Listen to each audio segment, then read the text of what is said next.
They say an architect sees the world differently. We don't just see buildings, we see the dreams they were born from, the silent promises of shelter and stability made manifest in steel and glass.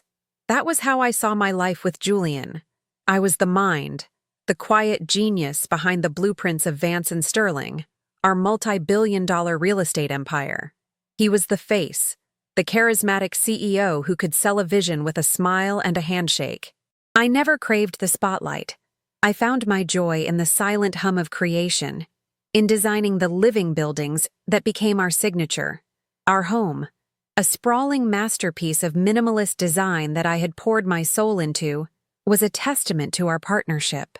I believed our love was the foundation, the unshakable bedrock upon which everything else was built.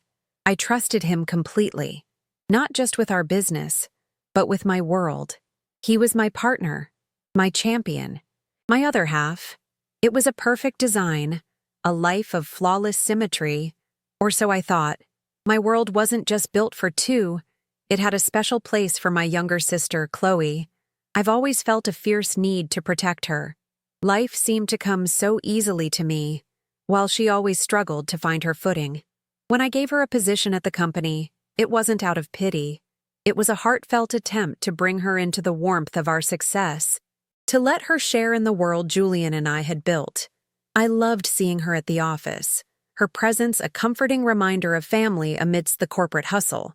In my mind, we were a perfect unit. Julian, the brilliant leader, me, the silent creator, and Chloe, the beloved sister we both cherished and supported. I saw her admiration as genuine, her gratitude as sincere. I was so proud of the life I had constructed, a fortress of love, family, and loyalty. I never once thought to check for cracks in the foundation, to see the rot of jealousy growing in the shadows, waiting for the perfect moment to bring it all down.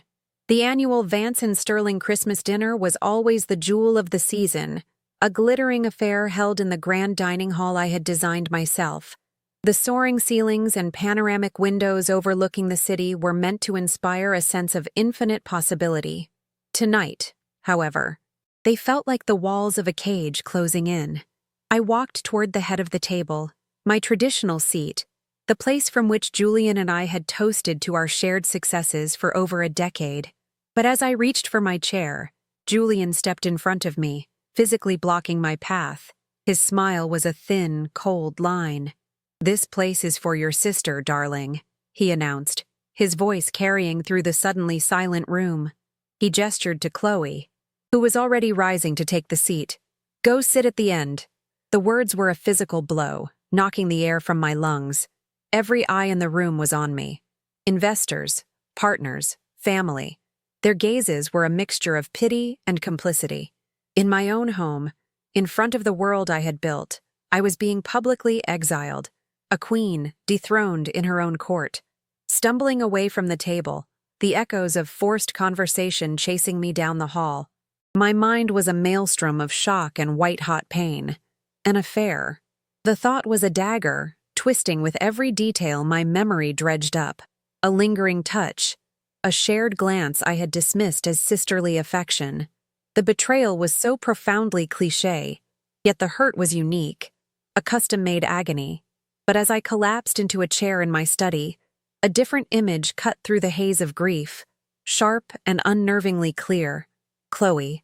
As she had taken my seat, I saw it glinting on the lapel of her dress, a small, custom-made pin, a stylized silver hawk. My blood ran cold. I had designed that pin myself.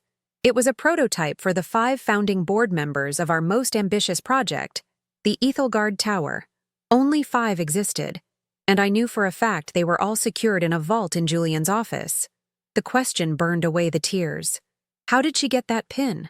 This wasn't just a sordid affair. This was a coronation. The initial tidal wave of grief receded, replaced by a terrifying glacial clarity. I locked the door to my office, the one place in the house that was truly mine, and sank to the floor. They expected me to break. They were waiting for the screaming, the accusations, the messy, emotional confrontation that would prove their narrative. They wanted to paint me as the hysterical, unstable wife, making it easier to push me aside, to justify their actions to the board. To our friends, the pin was the key. It was a symbol of power, of access, of a betrayal that ran far deeper than our marriage bed. It reached into the very soul of the company I had poured my life into. This wasn't about them wanting to be together. This was about them wanting to be me. The realization was a cold, hard stone in my gut, but it anchored me. The architect in me took over, seeing not the emotional wreckage, but the structural flaws in their conspiracy. A plan began to form, not of revenge, but of demolition. I rose from the floor, my resolve hardening into something unbreakable.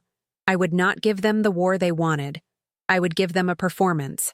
I would play the part of the woman they thought I was, broken, fragile, and utterly defeated. I looked in the mirror, practicing the hollowed-out expression, the tremor in my hands, the vacant stare of a person whose world had just been obliterated. It was a mask, but it would be my most important design yet. They had underestimated me my entire life. Julian saw me as the reclusive genius, too lost in my blueprints to understand his world of cutthroat business. Chloe saw me as the patronizing older sister, oblivious to the venomous jealousy that festered behind her sweet smile. Their arrogance would be their undoing. They thought they were taking my place, but they were merely stepping onto a stage I was now setting. The architect was done building. It was time to draw a very different kind of blueprint. Hours later, I emerged from the study. My face was pale, my eyes red-rimmed and swollen. I let my shoulders slump in defeat as I found Julian and Chloe in the living room, their hushed conversation ceasing the moment they saw me. Julian rushed forward, his face a perfect mask of feigned concern, asking if I was all right. Chloe hung back, a flicker of triumphant pity in her eyes. I simply nodded, mumbling something about needing to rest, and retreated to the guest wing without another word. Their sighs of relief were practically audible. They thought the worst was over. They believed they had won. As I closed the door to my temporary exile, a cold smile touched my lips for the first time. I was a ghost in my own house, and that made me invisible. From the shadows, I would watch. I had designed this home and our corporate headquarters. I knew every forgotten service corridor, every hidden network access point, every blind spot in their state-of-the-art security. The hunt had already begun. Locked inside my study, the world outside faded into an irrelevant hum. The initial, searing pain of Julian's betrayal was a fire I had to extinguish. Not with tears, but with ice. Tears were what they wanted. A screaming match, a public spectacle. That was the scene they had written for me. The hysterical wife losing her mind. It would have been so easy to give them that performance, to shatter into a million pieces on the marble floor. But the image of that silver hawk pin on Chloe's dress was a shard of glass in my mind, cutting through the fog of grief. It wasn't about love or lust. It was a hostile takeover. They weren't just stealing my husband. They were stealing my life's work, my legacy, my very identity. They saw me as a fragile artist, a dreamer lost in her blueprints. They had forgotten that the same mind that could design a skyscraper could also map its demolition. The architect in me looked at the wreckage of my life and saw not an ending, but a structural problem that required a calculated, precise, and utterly ruthless solution. My strategy began to coalesce, forged in the chilling silence of my self-imposed exile. They expected a storm, so I would give them a dead calm. They anticipated a war of emotion, so I would wage a war of information. My greatest weapon was their profound underestimation of me. To them, I was the quiet, unassuming partner, the mind behind the curtain who lacked the stomach for their brand of corporate savagery. I would embrace that role. I would become the woman they believed me to be, broken, lost, and utterly defeated. This vulnerability would be my camouflage, my Trojan horse. I would let them lead me to the guest wing, a ghost in my own home, and they would relax, believing the threat had been neutralized. They would grow careless in their victory. their arrogance a blinding light that would prevent them from seeing the shadows where I would now live, watch, and wait. My grief was real, but I would weaponize it, turning it into a mask so convincing it would grant me unrestricted access to their conspiracy. The objective was no longer simply to survive, it was to orchestrate. I wouldn't just expose them. That would be too simple, too merciful. I would create the perfect stage for their self-destruction. I would hand them the rope, tie the noose, and let their own greed do the rest. My plan would be a masterpiece of architectural precision. Each piece of evidence I unearthed would be a load-bearing pillar removed. Each secret I uncovered would be a support beam weakened. I would let them continue to build their new empire on the foundations I had laid, all while I was systematically rigging the entire structure to collapse in on them at the moment of their greatest triumph. They wanted my place. I would let them have it, but only long enough for the weight of their treachery to bring it all crashing down upon their heads. The blueprint was clear in my mind. A controlled demolition, where the only casualties would be the two people who thought they could erase me. After hours of silence, I finally unlocked the study door. I had practiced in the reflection of the dark window, hollowing out my cheeks, letting the exhaustion settle deep into my bones, making my eyes vacant and red-rimmed. I was a portrait of devastation. When I shuffled into the living room, Julian and Chloe sprang apart, their hushed, conspiratorial whispers dying on their lips. Julian rushed to my side, his face a perfect sculpture of fraudulent concern, asking if I was okay. Chloe watched from a distance, a flicker of triumphant pity in her gaze. I didn't fight. I didn't accuse. I simply nodded weakly, mumbled something about needing to rest, and allowed Julian to guide me to the guest room. The sigh of relief he let out as I closed the door was the first note in their funeral dirge. They thought they had won. They had no idea I was now exactly where I needed to be, underestimated, invisible, and ready to dismantle their world brick by treacherous brick. My new life began in the sterile silence of the guest wing. They thought they had exiled me, but they had merely given me a command center. My nights were no longer for sleep. They were for hunting in the digital wilderness I myself had charted years ago. Slipping past the company's upgraded firewalls using my old legacy credentials was like using a master key in a house I had built. Julian's new IT team, so proud of their impenetrable fortress, had failed to patch the architect's private entrance. Deep within the server archives, I found the first breadcrumb, an encrypted folder named Project Nightingale, an odd name for a real estate venture. It was a code, a secret language between them, and I felt a chilling certainty that its contents held the true scope of their betrayal. The game had begun, not with a bang, but with a quiet click in the dead of night. Before I went after their secrets, I went after their sanity. I knew the nervous system of our smart home because I had designed it. My first targets were small, designed to fray their nerves with the plausible deniability of a system glitch. The temperature in Julian's private study would plummet unexpectedly, leaving him shivering in the middle of a phone call. The lights above Chloe's desk in her new, usurped office would flicker in a frantic, unnerving rhythm. I even programmed the espresso machine to serve Julian decaf every morning, a petty but satisfying sabotage against his carefully cultivated image of high-energy authority. These were the phantom touches of a ghost, tiny incursions into their stolen comfort, meant to instill a creeping paranoia. They were living in my world, and I would not let them forget it. My digital excavation could only take me so far. I needed eyes on the inside, specifically on the one thing Julian couldn't charm or bully: the numbers. My mind immediately went to David Chen, the firm's head of accounting. David was a man of quiet integrity and meticulous detail, qualities Julian often mocked as timid. I knew David harbored a deep professional distrust for Julian's slick shortcuts and extravagant expenses. I couldn't risk a direct approach. Instead, I composed an anonymous email, posing as a low-level, conscience-stricken employee.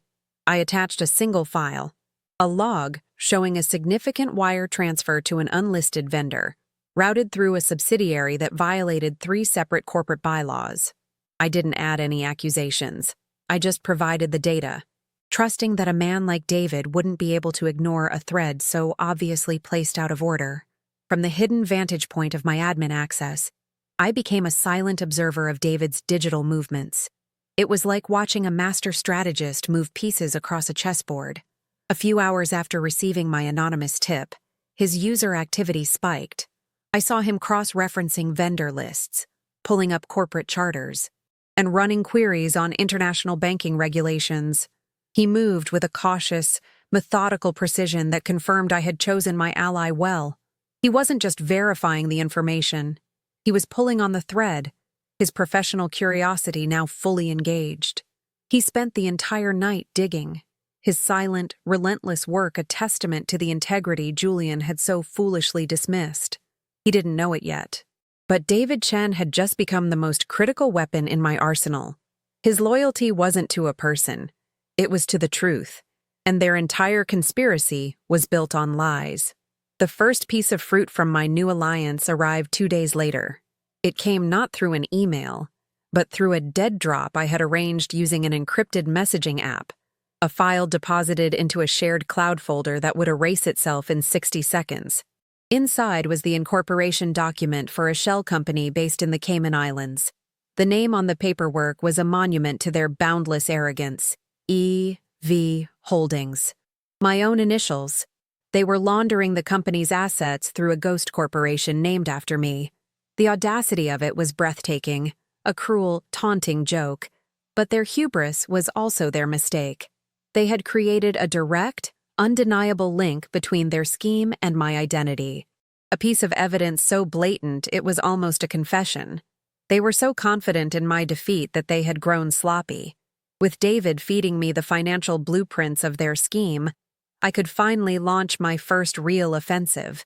It wasn't a frontal assault, but a surgical strike designed to create maximum pressure with minimum visibility. I knew Julian was depending on a specific line of credit to finance a series of payments meant to keep their co-conspirators quiet.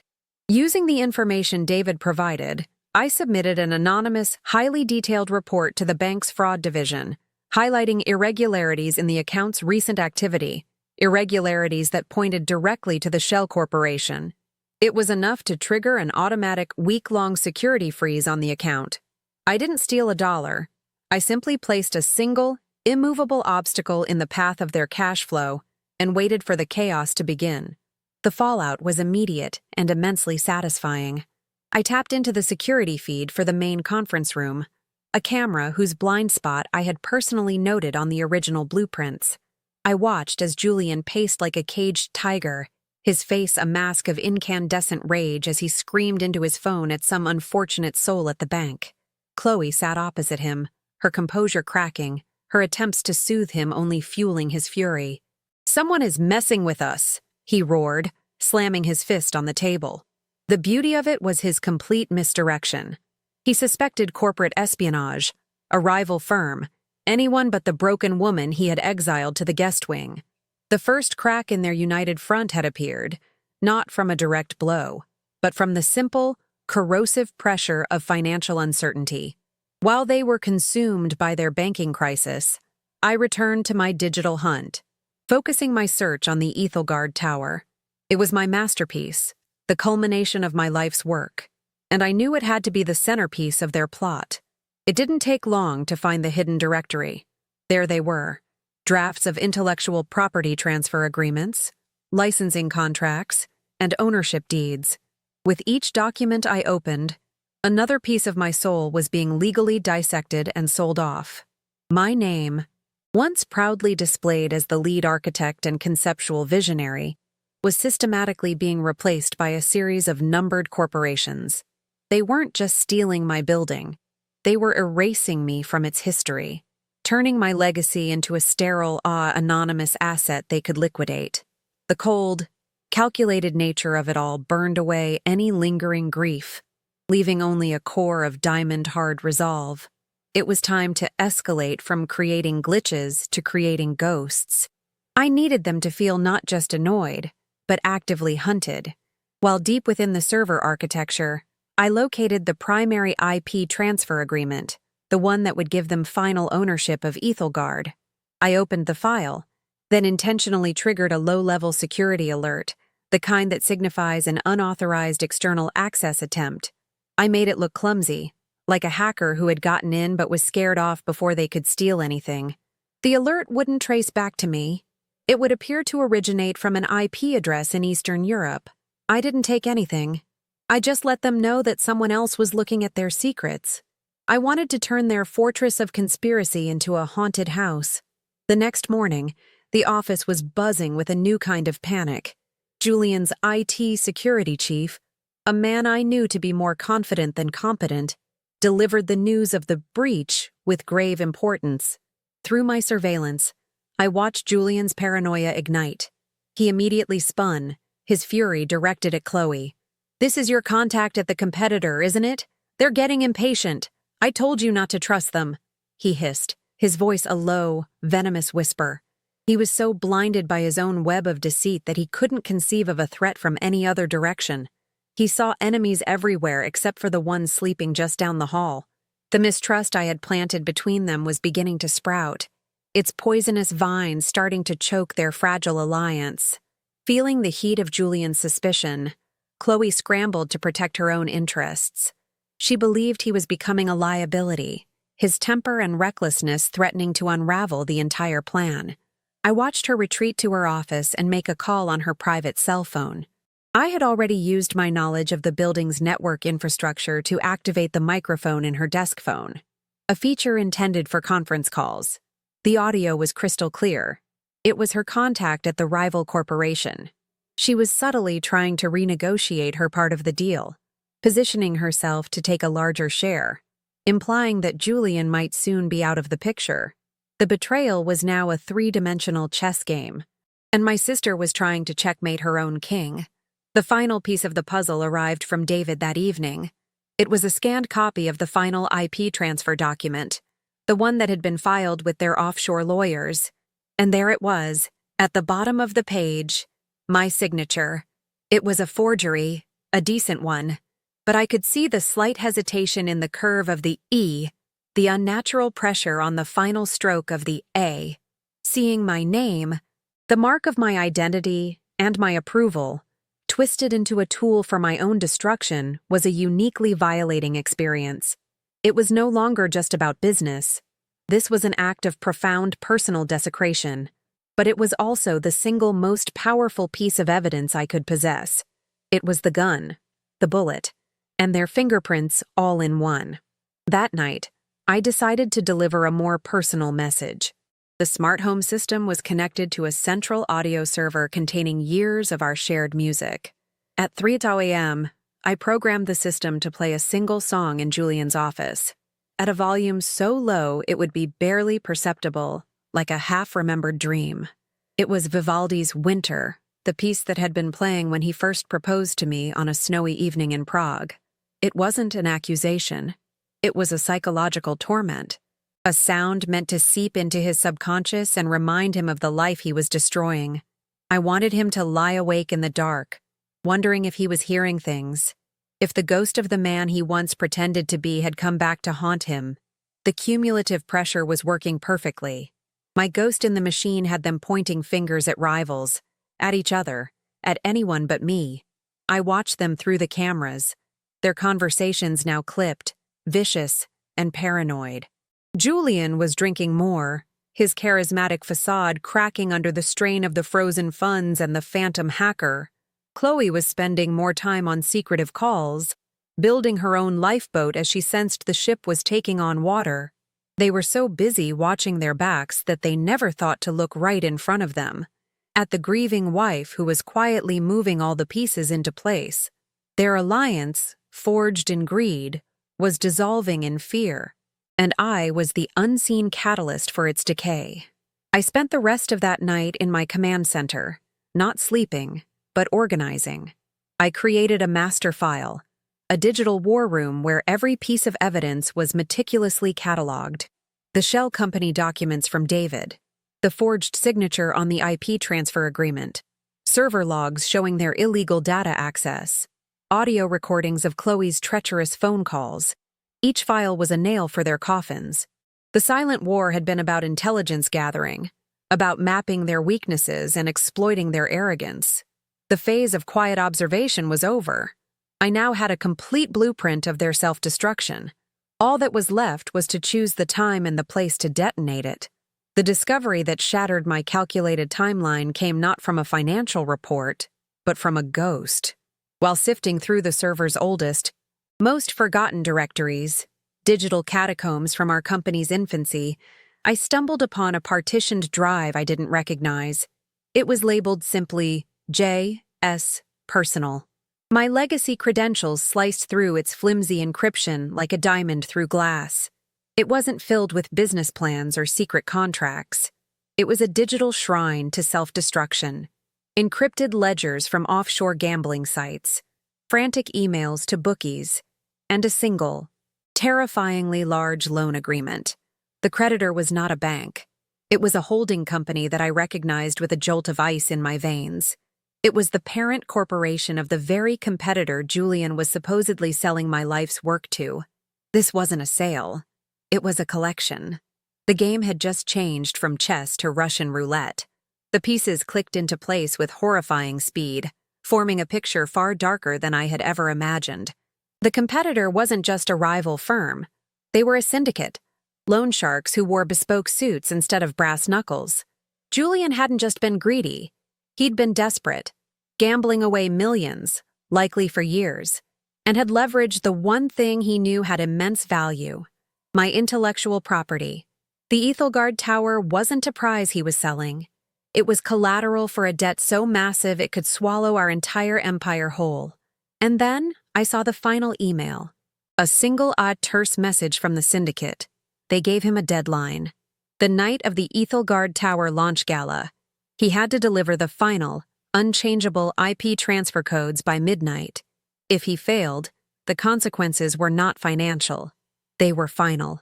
My carefully constructed plan, my methodical demolition, suddenly felt like a child's sandcastle against a rising tsunami. I had been playing a game of corporate espionage while they were playing for keeps, with rules I didn't even know existed. I had 72 hours. 72 hours to not only expose a betrayal, but to outmaneuver a ruthless criminal organization that now held the deed to my husband's life, and, by extension, my company. My fight was no longer about reclaiming what was mine. It was about survival. If I failed, Julian wouldn't just be ruined, he would be erased, and the syndicate would seize everything, including my legacy, leaving me with nothing but the rubble and a target on my back for knowing too much. The clock wasn't just ticking, it was a bomb. The pressure from their new, dangerous partners began to show immediately. The paranoia I had so carefully cultivated in them curdled into raw, animal fear. Watching them on my hidden feeds, their arguments were no longer whispers but snarled accusations. Julian, his charismatic mask completely gone, was a cornered beast. I saw him throw a crystal glass against his office wall, the sound inaudible, but the rage palpable. After a call that I knew had to be from his creditors, Chloe, who had once reveled in her newfound power, now looked haunted. She was realizing she had tied her future to a man who was not a king, but a pawn in a much deadlier game. She was in over her head, and the panic in her eyes was the most satisfying thing I had seen in weeks. Their first move born of this new desperation was an act of digital arson. Julian, convinced there was a leak but unable to locate its source, decided to burn the entire library down. He brought in an outside cybersecurity team, a group of digital mercenaries who operated with the subtlety of a wrecking ball, and ordered a full forensic wipe of the company's deep archive servers. His stated reason was a precaution against ongoing corporate espionage, but I knew the truth. He was trying to destroy the evidence of his own crimes, to erase the very history I had been using to build my case against him. I watched the command prompt flicker to life on my screen, initiating a process that would vaporize years of data, including every piece of proof I had gathered. This was the moment they almost won. My heart hammered against my ribs as I saw the deletion protocols begin their inexorable march through the servers. David was locked out, and I was on my own. Panic was a luxury I couldn't afford. My mind raced, sifting through the architectural blueprints of the network I had designed a decade ago. There was a loophole, a maintenance protocol I had built in for catastrophic system failures, a digital emergency exit. With seconds to spare, I rerouted the wipe command. I couldn't stop it entirely without revealing my presence, so I let it consume terabytes of non-essential historical data, a massive, noisy sacrifice to make the wipe look legitimate. Meanwhile, in a hidden partition shielded by legacy code, I created a ghost copy of every crucial file, every email, every forged document.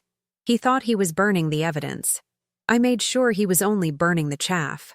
The failed digital purge pushed them over the edge. Convinced the leak was human, Julian escalated from the virtual to the physical. The next morning, the polished, professional security guards at Vance and Sterling were replaced. The new men were different. They didn't wear uniforms. They wore ill-fitting suits that did little to hide their bulk. They didn't smile or greet employees. They watched everyone with cold, predatory stillness. They weren't there to protect the company. They were there to intimidate it. They were the syndicate's men. A clear message to Julian that his time was running out and they were now watching his every move. The office, once a symbol of innovation and collaboration, became a silent, high-tech prison overnight. The air grew thick with fear. Their primary target, as I had dreaded, was David Chen. They knew the numbers were the key, and David was the keeper of that kingdom. Two of the syndicate's thugs, posing as auditors, escorted him from his desk to a windowless conference room. I couldn't hear what was said, but I could see it all on the conference room camera. I watched them lean over him, their posture aggressive, their faces inches from his. They took his laptop, his phone, and systematically unplugged his desktop computer. David, to his eternal credit, remained impassive, his face a mask of calm professionalism, but I could see the slight tremor in his hands. They were trying to break my only ally, to isolate me completely. Watching him endure that, I felt a new kind of rage, a protective fire that burned hotter than any personal betrayal. Locked out and under guard, David was neutralized. Julian and Chloe, believing their digital trail was erased and their only internal threat was contained, moved to deliver the final, most monstrous blow. Their goal was no longer just to steal my company, but to erase my very personhood. That evening, a courier delivered a thick legal envelope to the house. It wasn't for me. It was addressed to Julian, but I had rerouted the home's delivery notifications to my own device.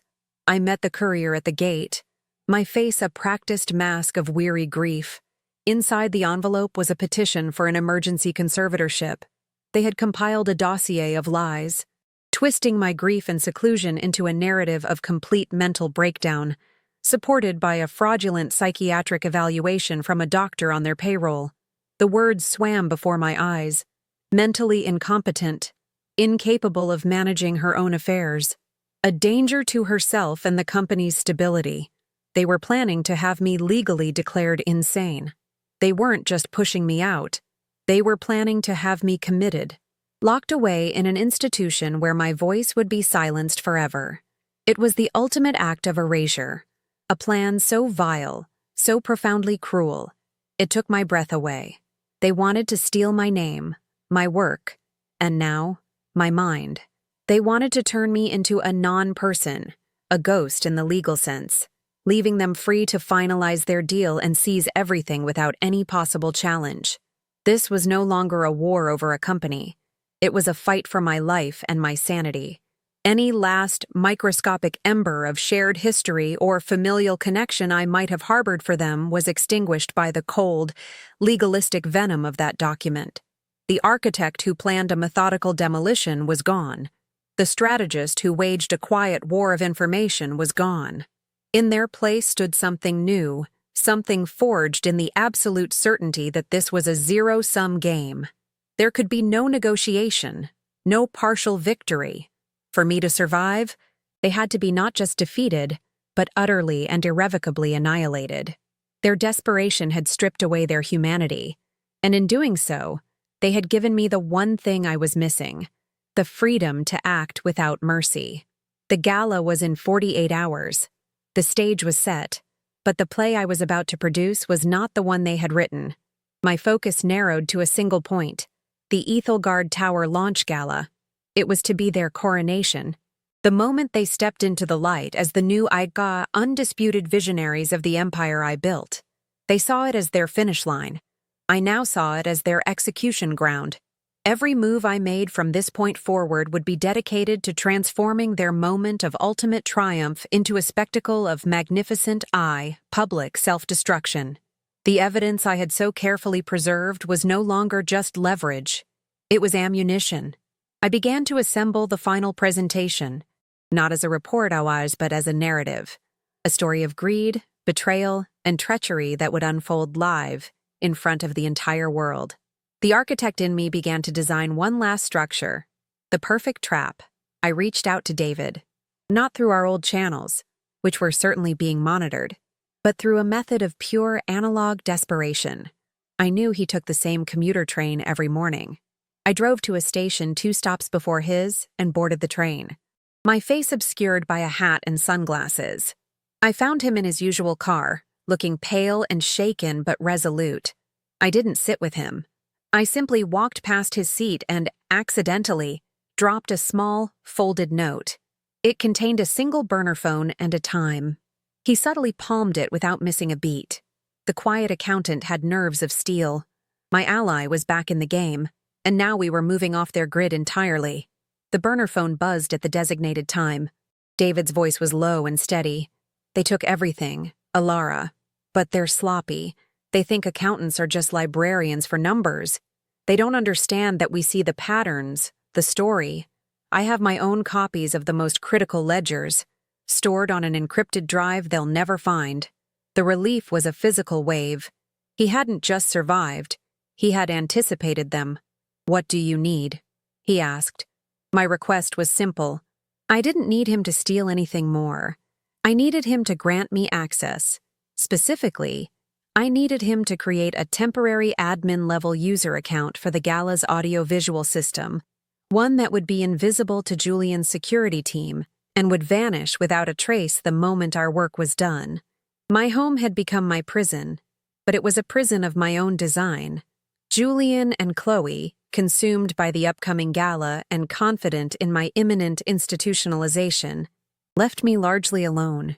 They saw me as a problem already solved. This gave me the freedom to move. The house was a network of secrets. I slipped into the walls through a service panel hidden behind a bookshelf in my old study, navigating the crawl spaces I had included in the original blueprints. I made my way to the central network hub, a place no one but I knew how to access without setting off a dozen alarms. Here, I could bypass their new security protocols entirely, creating a direct, untraceable link to the outside world, and more importantly, to the Ethelgard Tower's mainframe. The next 24 hours were a blur of focused, relentless work. I was no longer a ghost, I was a saboteur. With the access David provided, I delved into the presentation software for the gala. The centerpiece of Julian's keynote was supposed to be a spectacular 3D holographic tour of the Ethelgard Tower, a dazzling display of my own work that he would claim as his. I didn't delete it. I nested my own creation inside of it, a virus of truth hidden within a shell of lies. I embedded the audio files of Chloe's treacherous calls, the scanned images of the forged signatures, the damning ledgers from Julian's gambling addiction.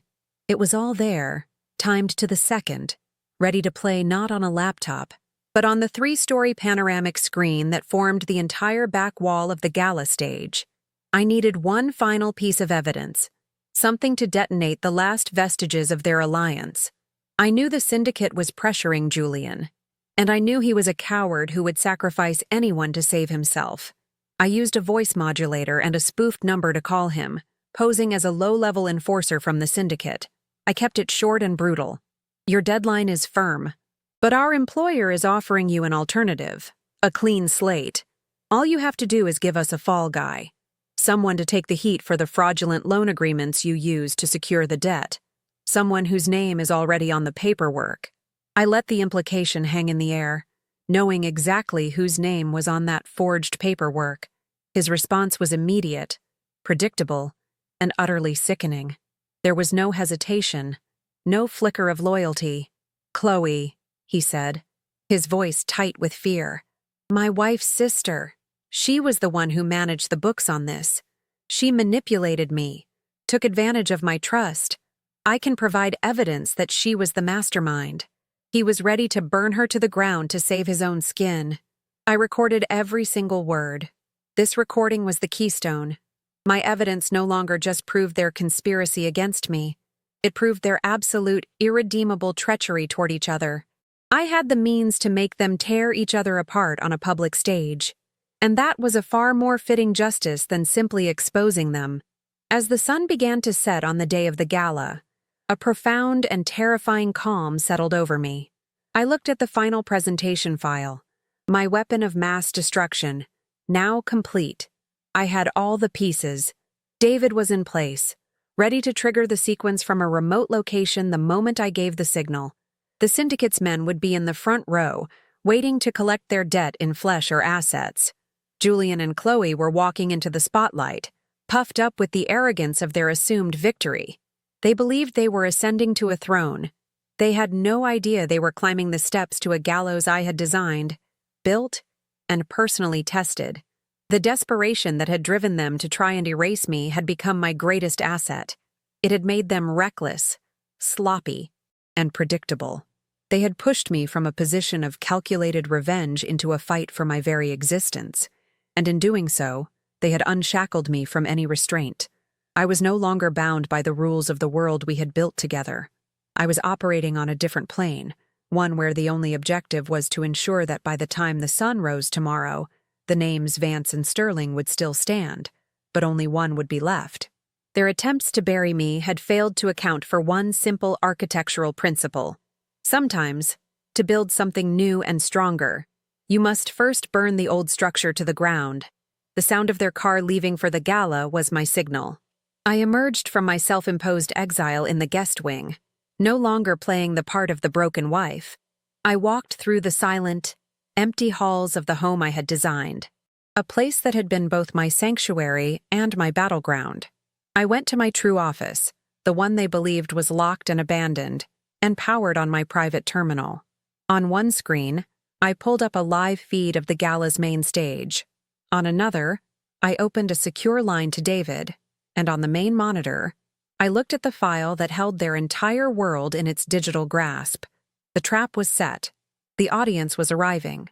The show was about to begin. I felt a pang of something, not pity, but a strange, hollow echo of the woman I used to be. The woman who had loved this house, who had believed in the partnership, who had cherished her sister. She was a ghost now, another casualty of their war. Their desperate escalation had forced my hand, transforming me into the weapon they needed to be destroyed. They thought they were caging a fragile artist, but they had only succeeded in cornering a predator. The rage was gone, replaced by a chilling sense of purpose. This was not an act of passion. It was a structural correction, a necessary demolition to clear the way for a new foundation. As I watched them arrive on the red carpet, smiling for the cameras, their faces aglow with triumph, I felt nothing but a cold, final resolve. Julian looked powerful, the charismatic CEO at the pinnacle of his career. Chloe was radiant, dressed in a gown that cost more than most people's cars, the silver hawk pin gleaming on her shoulder like a medal.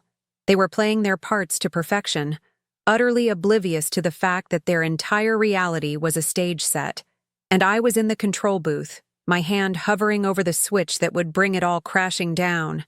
They had made me fight for my life, and in doing so, had guaranteed their complete and utter ruin.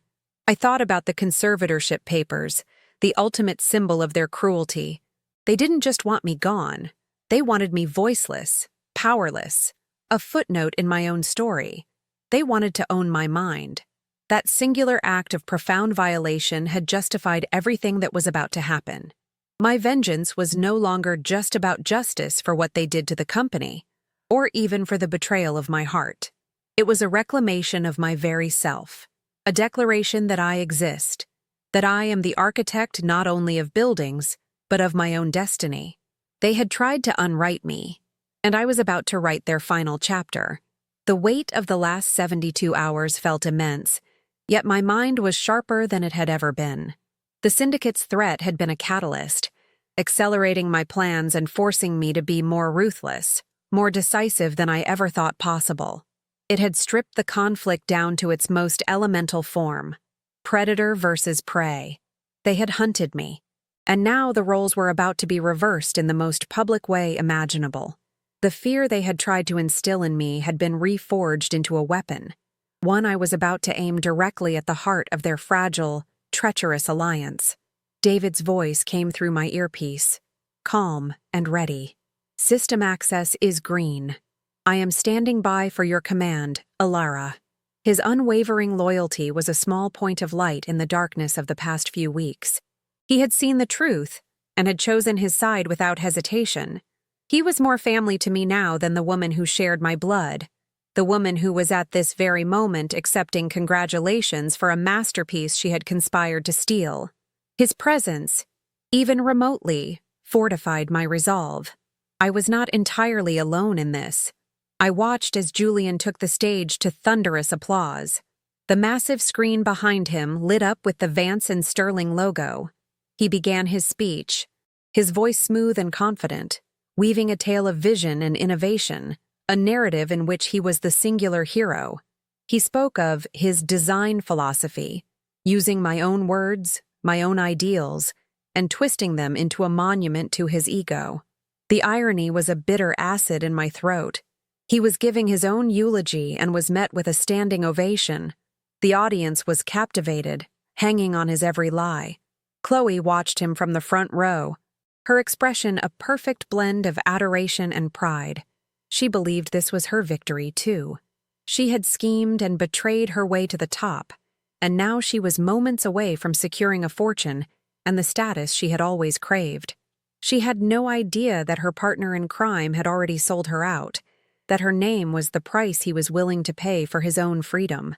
The camera zoomed in on her face, and for a second, I saw the jealous, insecure girl I had always tried to protect, now a woman consumed by her own venom.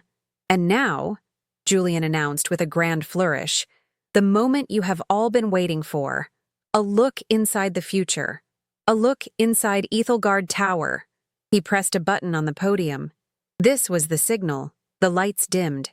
The screen behind him was meant to explode into a holographic tour. I took a deep breath.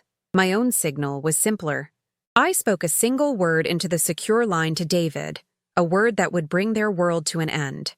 Now, the syndicate's enforcers, seated prominently in the front row, shifted in their seats. I could see them through the main event camera, their faces impassive, their eyes fixed on Julian. They were here to collect.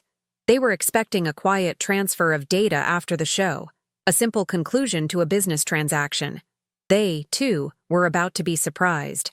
My plan would not only expose Julian and Chloe, it would shine a spotlight on the syndicate's illegal operations, delivering them directly into the hands of the federal authorities who, thanks to an anonymous tip from David, were already monitoring the event.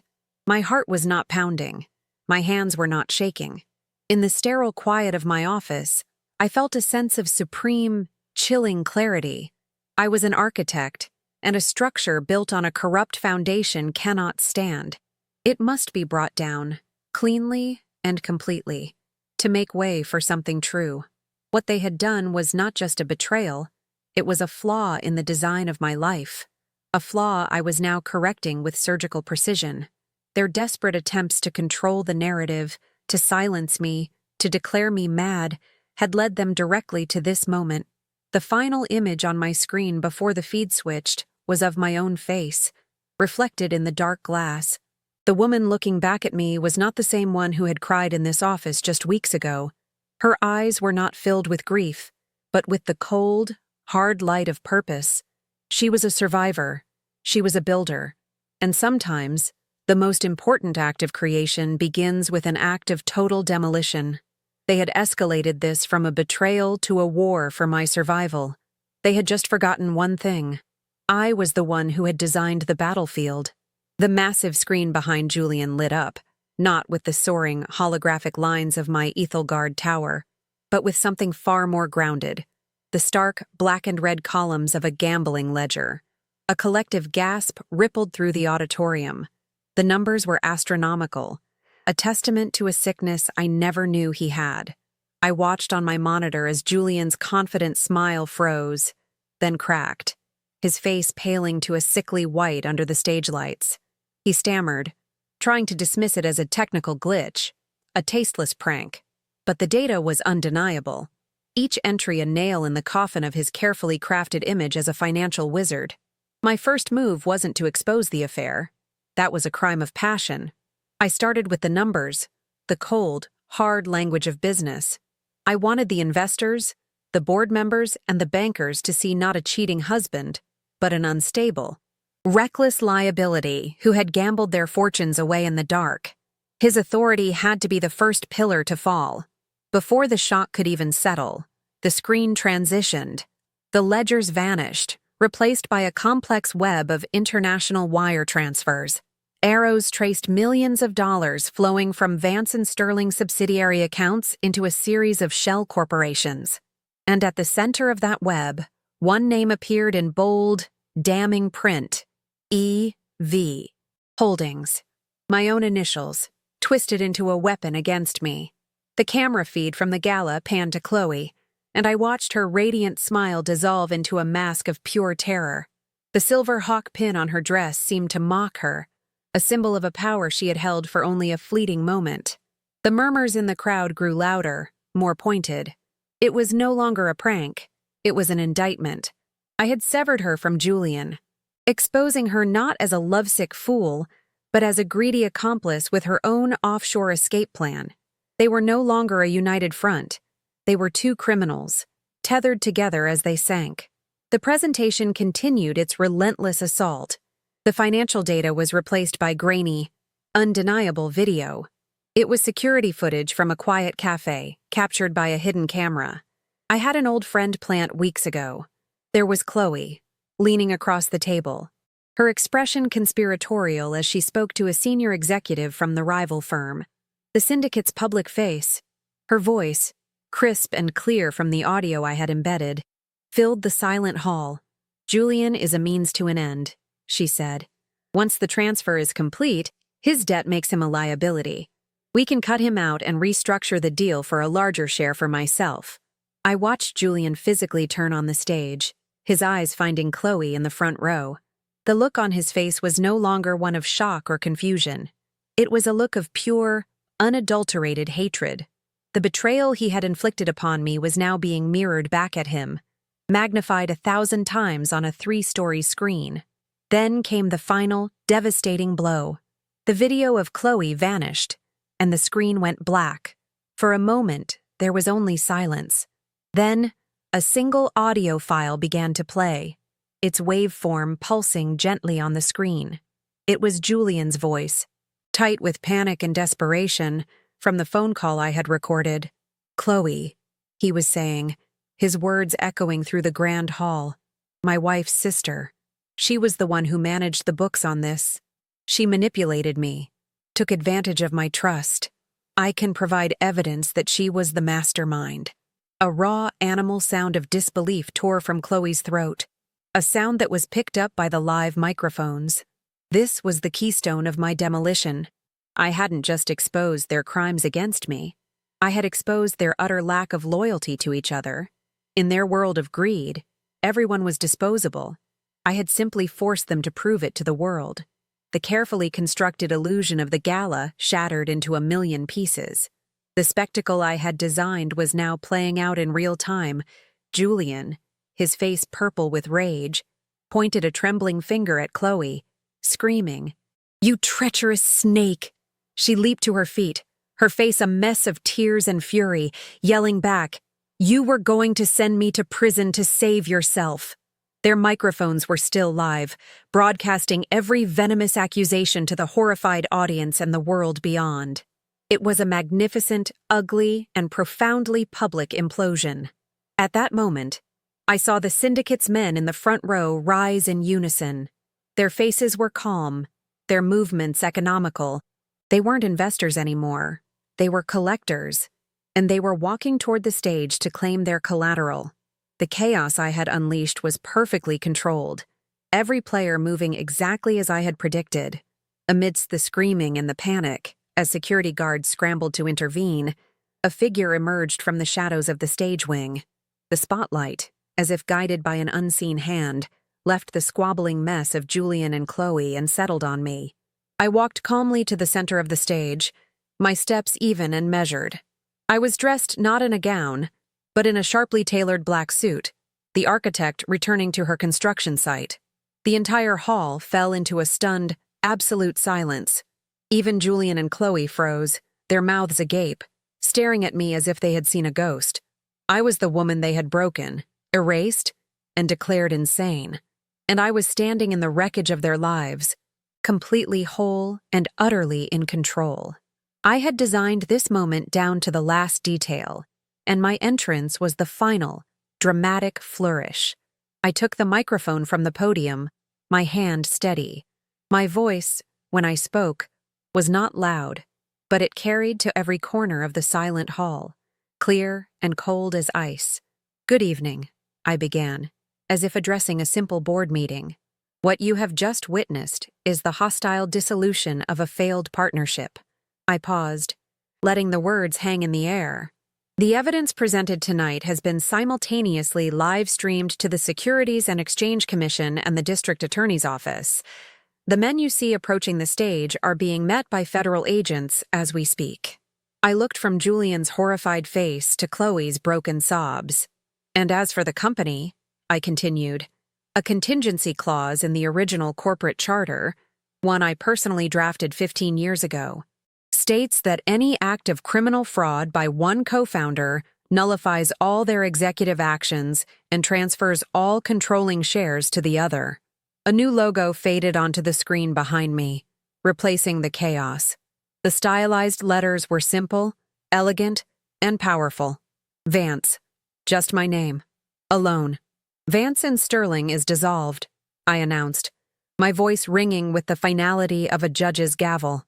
"Effective immediately. Its assets, including the Ethelgard Tower, are now the sole property of Vance Industries." I looked out at the sea of stunned faces. The investors, the press, my peers.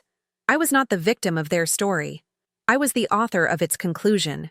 They had tried to take my place, to steal my name, to erase my mind.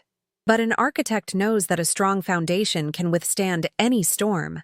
And on the foundation of their ruin, I was about to build an empire. The queen had not been dethroned. She had simply been waiting for the right moment to burn the old castle down and build her fortress. The aftermath on stage was a tableau of beautiful destruction. As I stood in the quiet eye of the hurricane I had created, chaos erupted around me. The flash of cameras was blinding, a stark contrast to the flashing blue and red lights that began to strobe through the grand ballroom's windows. Julian, his face a grotesque mask of disbelief and rage, was being led away by men in dark suits, his screams about betrayal and lies lost in the din. Chloe had simply collapsed, a sobbing, hysterical heap of designer fabric on the floor, her dream turning into a nightmare before her very eyes. I watched them go, not with triumph, not with pity, but with the detached satisfaction of an architect observing a successful, controlled demolition. The flawed structure had been brought down. The site was now clear. I turned and walked off the stage without a single backward glance, the symphony of their ruin fading behind me. In the days that followed, the corporate headquarters of what was once Vance and Sterling became a hive of federal activity. Investigators and SEC agents swarmed the offices, but they didn't treat me as a person of interest. They treated me as a resource, an oracle. I walked them through the digital labyrinth of Julian's crimes with a calm, methodical precision that left them speechless. I provided them with the ghost copies of the servers I had saved, each file a perfectly preserved artifact of his and Chloe's greed. I was no longer a grieving wife. I was the primary witness and the sole, unimpeachable authority on the empire they had tried to steal. My cooperation wasn't emotional, it was surgical. I handed them the scalpels, pointed to the cancer, and watched as they cut it out with the full force of the law. Julian's fall was as swift as it was absolute. Stripped of his charisma, he was nothing more than a common criminal. The syndicate, now facing a massive RICO investigation thanks to my anonymous tip, abandoned him completely. His assets were frozen, his reputation vaporized overnight. The news channels played his desperate, recorded words on a loop, the final testament to his cowardice. I saw a picture of him during his arraignment, clad in an orange jumpsuit, the bespoke suits and confident swagger replaced by the hollow-eyed terror of a man who had lost everything. He had gambled with my life's work, my name, and my future, and in the end, his losing streak was catastrophic. He wasn't just bankrupt, he was a ghost, erased from the world of power he so desperately coveted. Chloe's fate was, in many ways, more tragic and pathetic. She had no empire to lose, only the one she had tried to steal. Without Julian's money for high-priced lawyers, she tried to sell a story of a naive younger sister manipulated by a powerful man. But the evidence was irrefutable. The audio of her conspiring to cut Julian out, the offshore accounts in her name, the sheer venom in her ambition, it all painted a picture not of a victim, but of a deeply resentful and greedy co-conspirator. Her jealousy had been a poison she'd cultivated for years, and it had finally consumed her. The last I heard, she had taken a plea deal, her name now synonymous not with success, but with a sordid and failed family betrayal. She had wanted my place, and in the end, she found her own, a small, empty cell. The ripple effect of my controlled demolition extended far beyond my personal life. The information I provided to the authorities, meticulously detailed and cross-referenced by David, triggered one of the largest white-collar crime takedowns in the last decade. The syndicate that had held Julian's debt was exposed as a massive front for illegal lending and corporate extortion. Their assets were seized, their leadership arrested. The news celebrated the mysterious whistleblower who had brought down a criminal empire. They didn't know it was the woman they had all dismissed as a broken victim. I hadn't just saved my company, I had inadvertently cleansed a corner of the financial world, turning my personal vengeance into a public service. It was a satisfying, if unintended, consequence. Walking back into the headquarters of my company was a coronation. The name Sterling had been scrubbed from the glass doors, leaving only the clean, strong lines of Vance. The employees who remained watched me pass with a new kind of respect, tinged with a healthy amount of fear. I gathered them in the main atrium, the space I had designed to foster collaboration, and laid out my new vision. There were no false promises or charismatic platitudes. I spoke of integrity, of excellence, and of an unwavering commitment to the truth in design and in business. The era of the charming salesman was over. The era of the brilliant architect had begun. I promoted David Chen to Chief Financial Officer on the spot. A clear message to everyone. In my company, loyalty and integrity were the new currency. My old life, the one populated by fair-weather friends and a complicit family, tried to crawl back from the wreckage. My phone buzzed with texts and voicemails from relatives and acquaintances, the same people who had watched in silent pity as I was exiled at that Christmas dinner. They offered pathetic, fumbling apologies, claiming they never knew, that they were so worried. I didn't respond with anger or even forgiveness. I simply deleted them. Their judgment was irrelevant. My world was no longer defined by blood or history, but by character and loyalty. They had chosen their side when they remained silent, and my side had just won. My circle was smaller now, but it was forged in fire and built of steel, not gossamer courtesies. The birth of Vance Industries was not just a rebranding. It was an act of strategic acquisition. With the syndicate dismantled and their assets being liquidated by the government, I was in a unique position. I purchased the portfolio of their legitimate real estate holdings, including the assets of the very competitor they had used to entrap Julian, for pennies on the dollar. I absorbed their best projects, their most talented architects who had been stifled by a criminal culture, and their prime land holdings. From the ashes of two corrupt companies, mine rose, larger, stronger, and more powerful than ever before. I hadn't just reclaimed what was mine. I had multiplied it. My victory wasn't just about survival. It was about absolute market domination. ¿Te está gustando esta historia? Deja un like y suscríbete al canal. Ahora continuamos con el video. Weeks later, I stood in the penthouse of the Ethelgard Tower. My tower. The city spread out before me. A glittering tapestry of light and ambition. The view from up here was different now. The woman who had designed this building was a trusting idealist who believed in partnership and the inherent goodness of the people she loved. She was gone. The woman standing here now was a realist, forged in the crucible of betrayal. The pain had been a fire, and it had burned away the impurities, the naivete, the willingness to be underestimated. What remained was not a hollowed-out shell of vengeance, but a stronger, more resilient alloy. I didn't mourn the woman I had lost. I respected the fire that had revealed the woman I had become. My work, too, was redefined. I once believed architecture was about creating spaces that nurtured and protected. I still believed that, but I now understood that a structure is only as strong as its foundation. My new philosophy extended to every aspect of my life and business. I would build my empire on an unshakable bedrock of truth and strength. There would be no backdoors, no hidden flaws, no blind spots for traitors to exploit. Looking out at the skyline, I no longer saw just buildings. I saw a kingdom I had fought for, bled for, and reclaimed. And I saw the empty spaces where I would build next. My new design's a testament to the power of resilience. The world had tried to write my final chapter, to cast me as the tragic, forgotten wife.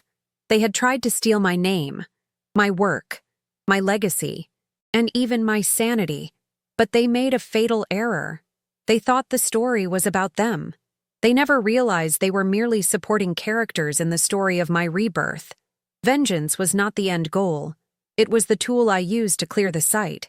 What mattered was what I would build now that the ground was clear. They had wanted my place, and in a way, I had given it to them. A 6-by-8-foot cell, while I took my place overlooking the world. I am a Lara Vance. I am not a victim. I am not a survivor. I am the architect. And from this moment forward, every blueprint, every foundation, and every skyline would be built on my terms. The House of Vance and Sterling was demolished, but the House of Vance was built to last forever. My work was just beginning.